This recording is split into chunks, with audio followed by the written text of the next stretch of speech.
looking at, I suppose, endless clouds, where they cycle through again and again and again. And the critical thing at this point is getting the layers right. So we want a foreground, we want some clouds, and then we can throw the stage at the sky colour. So a window, clouds cruising past the window. There's a great bit of surrealist art that I saw years ago that has clouds, but I can't find it. Anyhow, so here you can see I'm using a different colour to basically plot out my stage, and I found this great resource in terms of painting clouds, so let's give it a go. I'm skipping over accelerating the bit of me painting, but it's basically blob brush, colour it in, add some colour, texture, use different size brushes. Square brackets on the keyboard are really good for the brush resizing thing. Many years of using Photoshop, I only discovered that late in the scheme of things. Throwing together different clouds, different colours, experimenting, seeing what I can come up with. Cloud 1, get rid of that one. And because I've saved it as a symbol, I know it's in the library, so I can then just delete it off the stage and draw my next cloud without much of a hassle. So here, a bit more experimentation, just splashing some colour together to see what I can come up with. And really you just want some sort of common theme among your clouds, storm, sunset, something that ties them all together visually. Add some extra appeal to them, I suppose.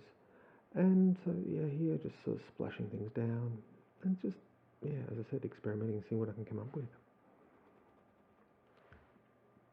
So now that I've got these three symbols done, you can see them in the library there, I can then start building my timeline. And it glitches out again, but I fix it, so cool.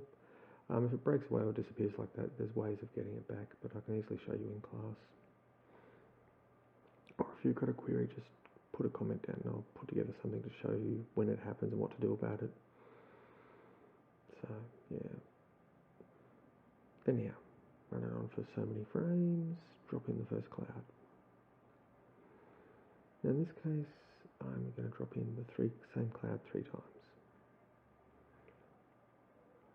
I'm going to twist the shape around a little bit just to make a little bit of variation, so nobody actually notices it's the same cloud 3 times.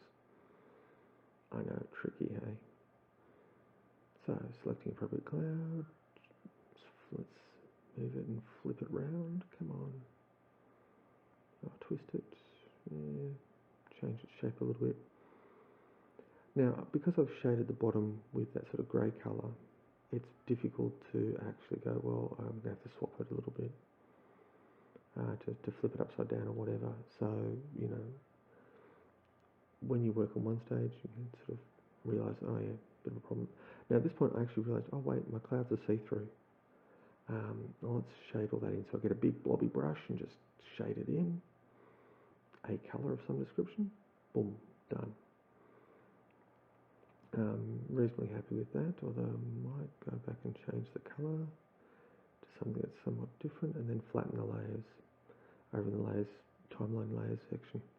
Because that way I can combine 2 layers together and get one image. And then I add a little bit more on top, or underneath in this case. Add another layer, draw on top, and rebuild my cloud a little bit to something more suitable. And because I've done it to one symbol, it applies to all. Now motion between all 3 layers, and I have a cluster of clouds. And then of course if I grab that cluster, the great thing is I'll make them all bigger. And just have fun with them, really. They're all set up. End it there. Keep going over that side. And then back here to the starting point. Now I've duplicated the layers, so I've got 2 sets of clouds. The top layer and the bottom layer. And what should happen, only one move, so I'll have to do each one individually. And I'm locking the layers. I don't want to accidentally edit, because it can be frustrating. So some clouds move around randomly, so as I said, this is why I say check your work. Whoops, that cloud went backwards, so I better fix that. So start of the timeline, set up the start points, work out the end points, and the starting and ending location should be the same. So that as one set of clouds goes out, the next set comes in, and the start and end position overlap, so you can just keep cycling it through an infinite repeat basically.